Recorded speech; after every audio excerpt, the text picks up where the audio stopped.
Sheffield number 1.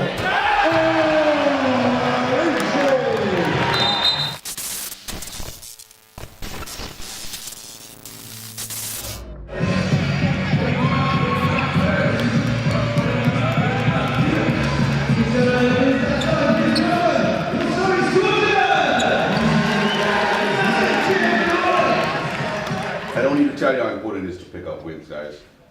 All right, you should understand that. And right now, it's also about, as I said, showing that this opportunity means something to us.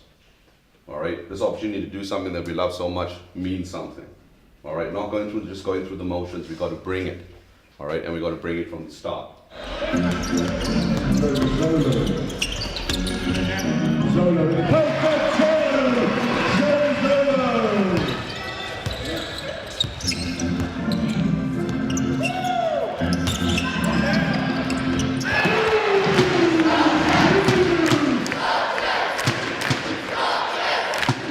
It's all on defense. We need to go out there and we need to have the same level of intensity defensively. All right? And if I see you just a little bit not moving back on defense in transition, you're going to come out the game. All right? Keep on running hard. No plays off.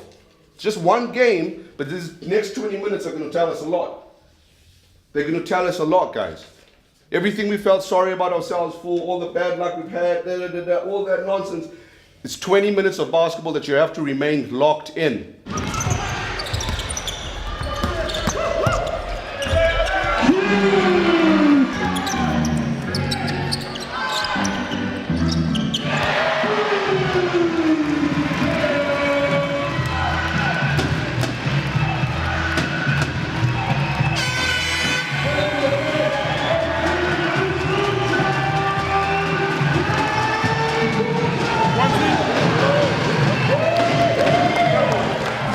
It's been overdue. We've been working hard, and it shows today. We finally get the win. When stuff clicks, it clicks, and it clicked today. And Crean was saying in the changing rooms that you had to keep it locked in. Do you think that's what you did? Yeah, definitely. We've been inconsistent in the way we play, the way things have been going. It's been rocky. So today, I think we really locked in. We adjusted things from Friday, and most importantly, I've got to credit my team. They came out and played with aggression and played hard for the whole game. And what would you say to all the fans who have stuck by you over the last couple of weeks? They're amazing. When I think I'm tired, I look in the crowd and all of a sudden I'm not tired. So they bring the energy for us. They give you that extra boost while we're playing. They're amazing. Despite our record, I still look up and I still see people in the crowd. So it's great. Coming off the Sheffield game was big for us, getting that win. Unfortunately, it was a week off for the GB International, so we came back, played London's really tough, unfortunately fell short, and then went up to play Plymouth, who've been very good at home, but a lot of positive signs. I think Bristol is a very good defensive performance, apart from one quarter. Second quarter, we gave up 26 points, but other than that, we kept them around the 20-point mark. Teo is locked in, had a brilliant game for us, made the right decisions, great shot selection. So he was big for us, but all in all, I was really happy with the way the team played on the defensive end, especially to go on the road. Not easy to win on the road in the BBL, and we would just want to finish the season strong. So Jonathan leaving was a great pro, and it just never worked out. But we bring in Chid, and Chid has actually been absolutely great for us. In practice, he's very vocal, knows how to speak to guys, and then also in the games, he's very patient, knows what he needs to do, follows instructions. If his shot's not falling, he starts attacking the rim, so he reads the game really well. So I'm really excited about that addition to the team, and I feel that at this late stage, it's the first time the whole season that I think the guys have actually gelled and are all comfortable with their roles. Part of me is definitely looking towards next season, and I think that coming back to Chid, that was another reason why we made the late move to bring Chid in. The hope is that he likes the situation and obviously settles in the BBL. So there is that focus on next season, speaking obviously to the players that are here and what's expected of them, and obviously changing the way we do things, because we lost some key players this season and we need to safeguard ourselves against that ever happening again. So in some ways, has it been quite a learning experience for you this season? Always learning. It's disappointing when you lose players, but you've got to understand people don't play forever. They get better money opportunities and they want to move on. Obviously, that's not great for us or our fans, and that's why I say that we are putting things in place to make sure that the group of people that we do bring in are ones that want to be and want to see the full season through. So it has been a big learning experience, and we can only get better from it. And looking forward to this weekend, it's deja vu because it's going back to Bristol. Yeah, never an easy thing to win 2 games on the road in a row, especially if you're playing back-to-back. You know, Bristol are still fighting to get into those playoff spots. You know, we just want to finish the season strong and see where we end up. So we know they're going to have a different game plan. We'll have to fix a couple of things that never worked in our game plan. But it's not going to be an easy game, but we'll go there with confidence, and all I can ask for is for the similar amount of effort, energy and desire to get the win.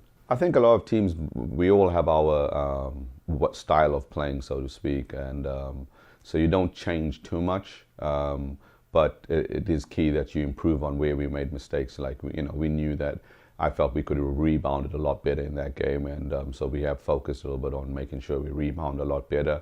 We want to maintain that defense for 4 quarters and not have a lapse in one of the quarters, and then just obviously stick to good shot selection. So I don't think game plans change too much. It just becomes about the concentration on execution on the day.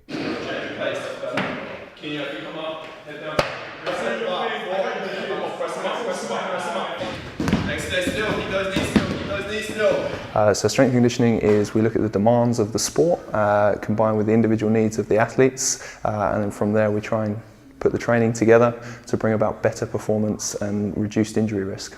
Why is it important? So for these guys here, it keeps them in shape.